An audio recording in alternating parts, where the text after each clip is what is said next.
Hello friends and welcome to the channel. In today's video we dive into one of the most powerful spiritual classics of the 20th century, Feeling is the Secret by Neville Goddard.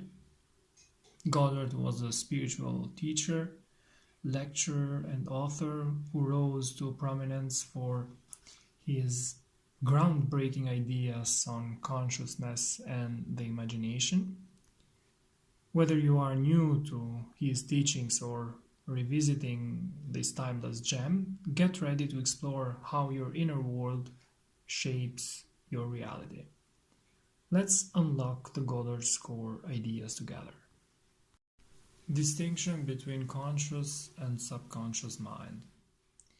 The world and all within it is man's conditioned consciousness objectified. Consciousness is the cause as well as the substance of the entire world. So it is to consciousness that we must turn if we would discover the secret of creation. According to Goddard, the knowledge of the law of consciousness and the method of operating this law will enable us to accomplish all we desire in life. Armed with a working knowledge of this law, we can build and maintain an ideal world. Consciousness is the one and only reality, not figuratively, but actually. In order to intelligently operate the law of consciousness, it is necessary to understand the relationship between the conscious and subconscious mind. The conscious mind is personal and selective. The subconscious is impersonal and non-selective. The conscious is the realm of effect. The subconscious is the realm of cause. The conscious generates ideas and impresses these ideas on the subconscious. The subconscious receives ideas and gives form and expression to them. The conscious impresses the subconscious, while the subconscious expresses all that is impressed upon it. The subconscious does not originate ideas, but accepts as true those which the conscious mind feels to be true and, in a way known only to itself, objectifies the accepted ideas. Therefore, through our power to imagine and feel and our freedom to choose the idea we will entertain, we have control over creation. Control of the subconscious is accomplished through control of our ideas and feelings. The subconscious transcends reason and is independent of induction. It contemplates a feeling as a fact existing within itself, and on this assumption proceeds to give expression to it. Ideas are impressed on the subconscious through the medium of feeling. No idea can be impressed on the subconscious until it is felt, but once felt, be it good, bad, or indifferent, it must be expressed. Feeling is the one and only medium through which ideas are conveyed to the subconscious. Therefore, the man who does not control his feeling may easily impress the subconscious with undesirable states. By control of feeling, it is not meant restraint or suppression of your feeling, but rather the disciplining of self to imagine and entertain only such feeling as contributes to your happiness. Control of your feeling is all important to a full and happy life. Never entertain an undesirable feeling, nor think sympathetically about wrong in any shape or form. Do not dwell on the imperfection of yourself or others. To do so is to impress the subconscious with these limitations. Every feeling makes a subconscious impression, and unless it is counteracted by a more powerful feeling of an opposite nature, must be expressed. The dominant of two feelings is the one expressed. I am healthy is a stronger feeling than I will be healthy. To feel I will be is to confess I am not. I am is stronger than I am not. Your body is an emotional filter and bears the unmistakable marks of your prevalent emotions. Emotional disturbances, especially suppressed emotions, are the causes of all disease. To feel intensely about a wrong without voicing or expressing that feeling is the beginning of disease. This is in both body and environment. Your subconscious impressions determine the conditions of your world. The subconscious is not selective. It is impersonal and no respecter of persons. The subconscious is not concerned with the truth or falsity of your feeling. It always accepts as true that which you feel to be true. Goddard believed that the subconscious never fails to express that which has been impressed upon it. The moment it receives an impression, it begins to work out the ways of its expression. It accepts the feeling impressed upon it, your feeling, as a fact existing within itself, and immediately sets about to produce in the outer or objective world the exact likeness of that feeling. To impress the subconscious with the desirable state, you must assume the feeling that would be yours had you already realized your wish. In defining your objective, you must be concerned only with the objective itself. Your desires are not subconsciously accepted until you assume the feeling of their reality. For only through feeling is an idea subconsciously accepted, and only through this subconscious acceptance it is ever expressed. The subconscious accepts as true that which you feel as true, and because creation is the result of subconscious impressions, you, by your feeling, determine creations. You are already that which you would want to be, and your refusal to believe this is the only reason you don't see it.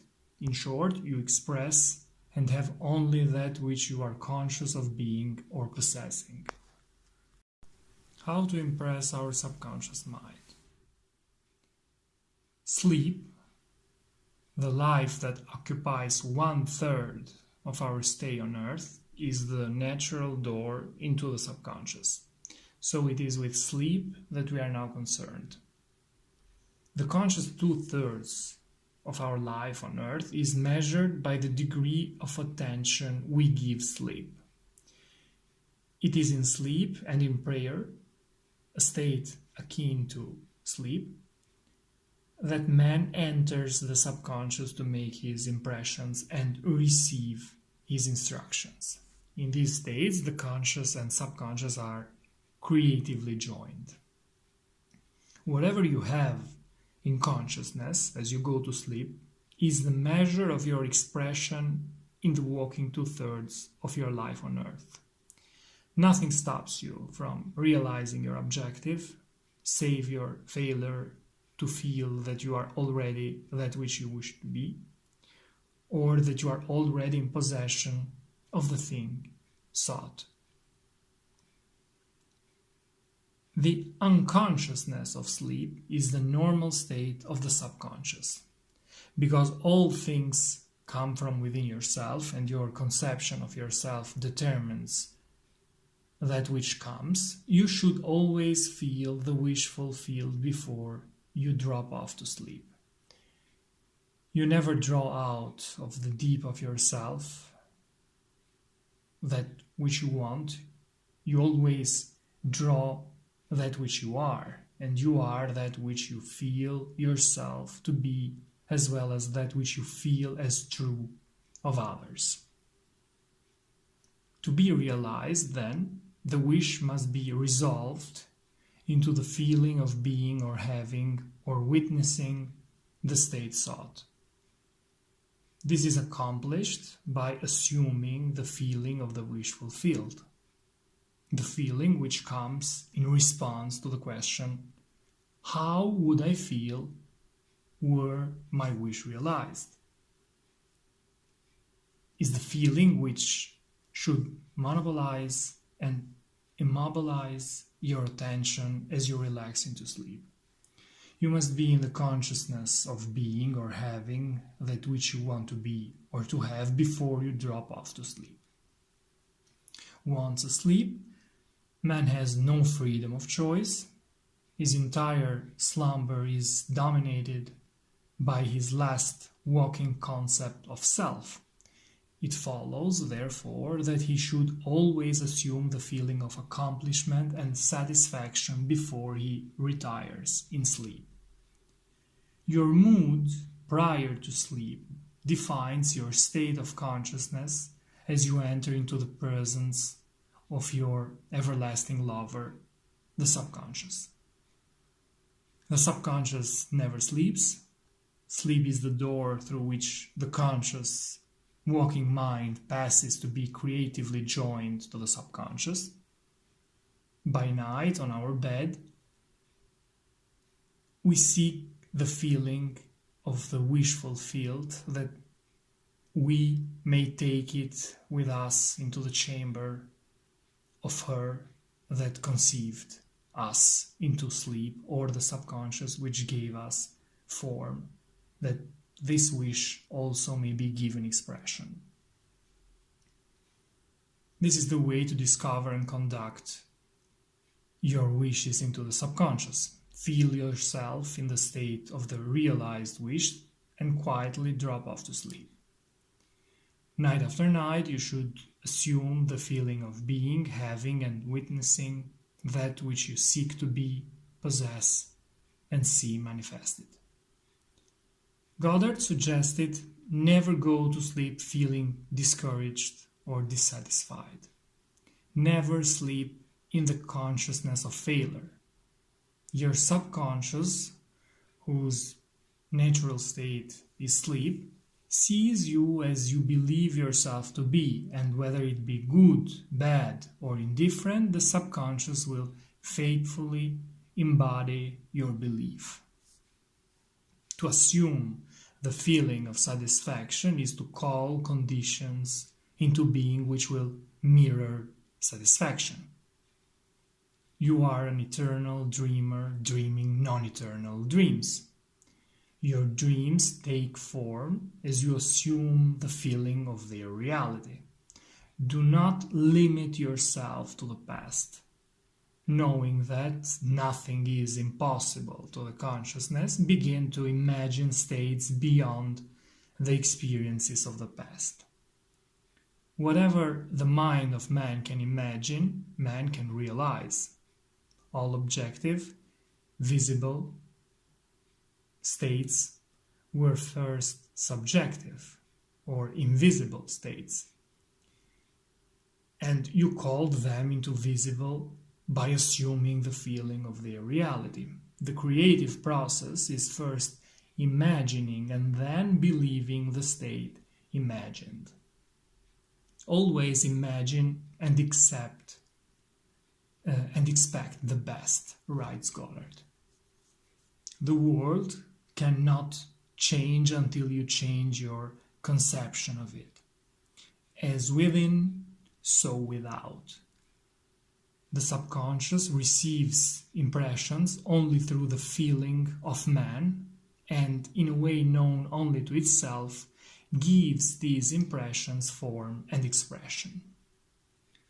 The actions of man are determined by his subconscious impressions.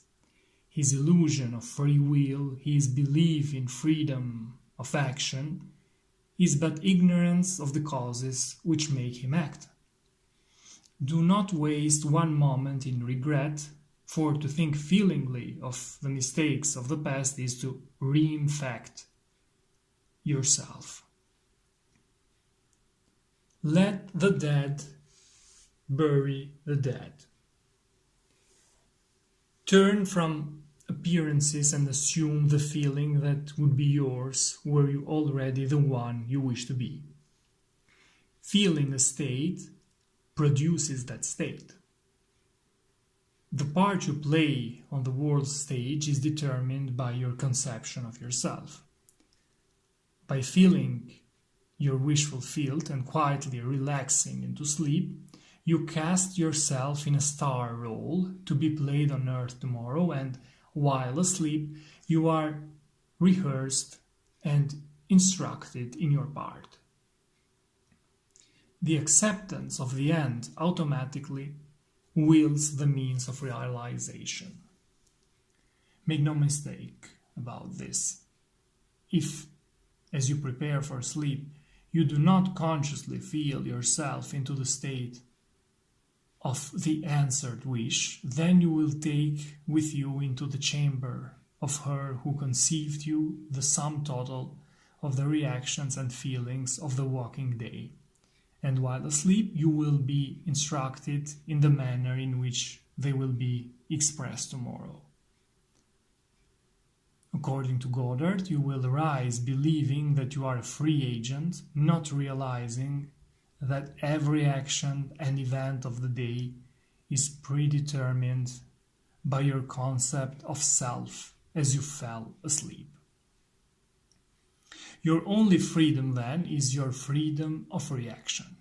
You are free to choose how you feel and react to the day's drama, but the drama, the actions, events, and circumstances of the day have already been determined.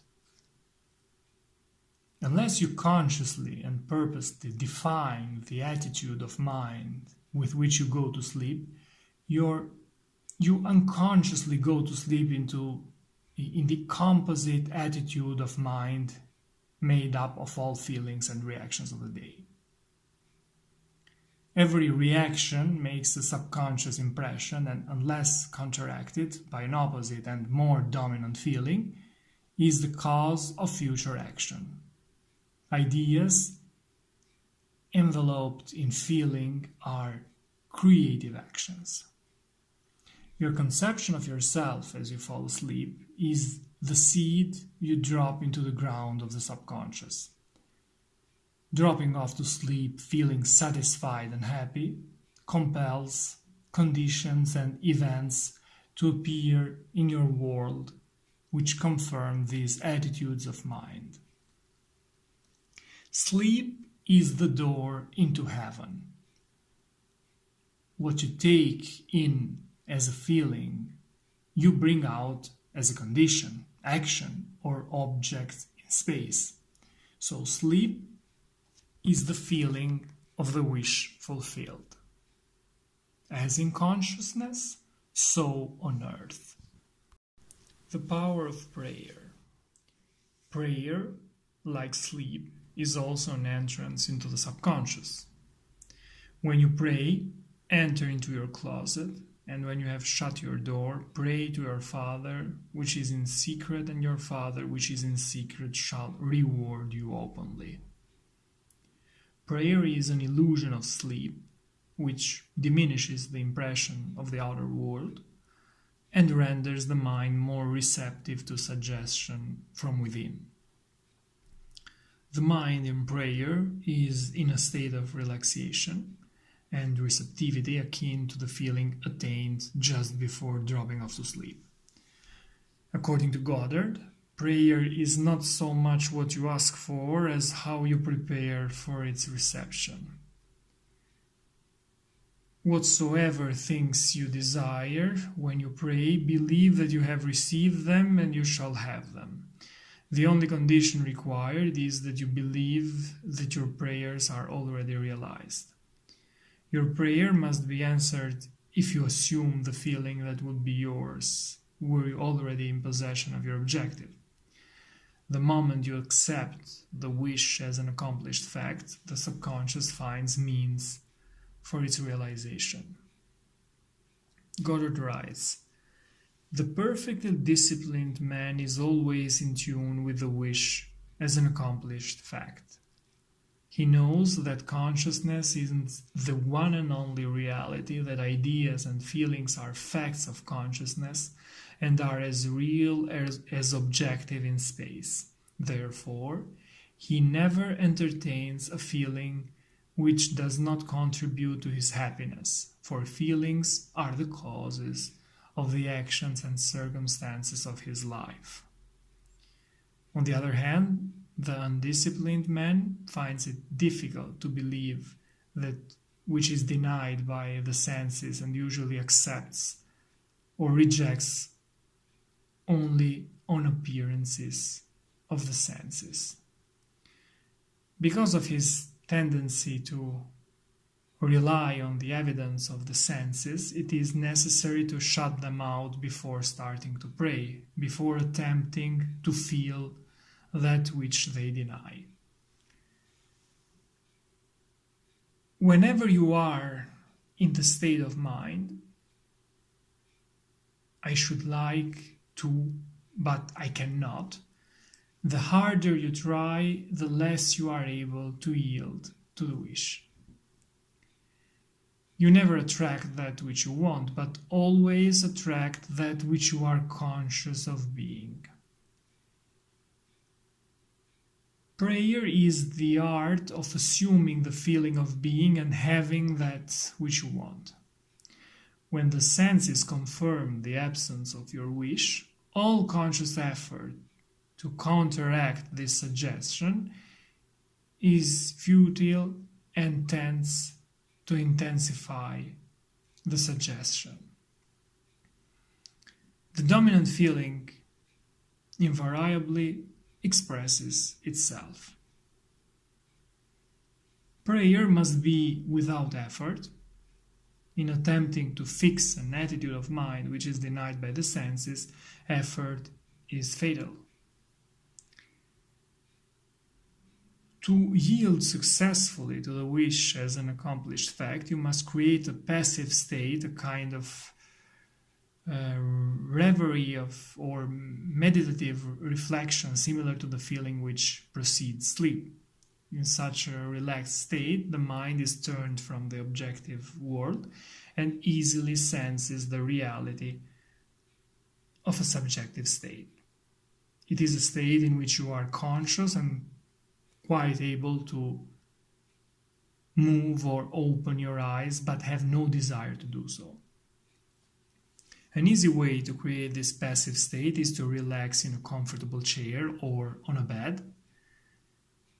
If on a bed, lie flat on your back with your head on a level with your body. Close the eyes and imagine that you are sleepy. Feel, "I'm sleepy, so very sleepy." In a little while, a feeling accompanied by a general lassitude and loss of all desire to move envelops you. You feel a pleasant, comfortable rest and not inclined to alter your position, although under other circumstances you would not be at all comfortable. When this passive state is reached, imagine that you have realized your wish. Not how it was realized, but simply the wish fulfilled. Imagine in picture form what you desire to achieve in life. Then feel yourself as having already achieved it. Thoughts produce tiny little speech movements which may be heard in the passive state of prayer as pronouncements from without. However, this degree of passivity is not essential to the realization of your prayers. All that is necessary is to create a passive state and feel the wish fulfilled. Goddard continues by writing, "All you can possibly need or desire is already yours. You need no helper to give it to you. It is yours now. Call your desires into being by imagining and feeling your wish fulfilled. Your source of supply is the universe. You don't need further supporters. You don't need someone to help you achieve your goals and desires. The universe is the biggest and strongest supplier, and it represents the only ally that you need to accomplish your wishes. As the end is accepted, you become totally indifferent as to possible failure, for acceptance of the end wields the means to that end. When you emerge from the moment of prayer, it is as though you were shown the happy and successful end of a play, although you were not shown how that end was achieved." Relation between spirit and feeling. "Not by might nor by power, but by my spirit, saith the Lord of hosts." Get into the spirit of the state desired by assuming the feeling that would be yours were you already the one you want to be. As you capture the feeling of the state sought, you are relieved of all effort to make it so, for it is already so. There is a definite feeling associated with every idea in the mind of man. Capture the feeling associated with your realized wish by assuming the feeling that would be yours were you already in possession of the thing you desire. And your wish will objectify itself. Faith is feeling. According to your faith, be it unto you. You never attract that which you want, but always that which you are. As a man is, so does he see. To him that hath it shall be given, and to him that hath not it shall be taken away. That which you feel yourself to be, you are, and you are given that which you are. So assume the feeling that would be yours were already in possession of your wish, and your wish must be realized. So God created man in his own image. In the image of God created he him. You are that which you believe yourself to be. Jesus found it not strange to do the works of God because he believed himself to be God. I and my Father are one, he continuously repeated. It is natural to do the work of the one you believe yourself to be, so live in the feeling of being the one you want to be, and that you shall be. When a man believes in the value of the advice given him and applies it, he establishes within himself the reality of success. These were my notes regarding Feeling is the Secret by Neville Goddard.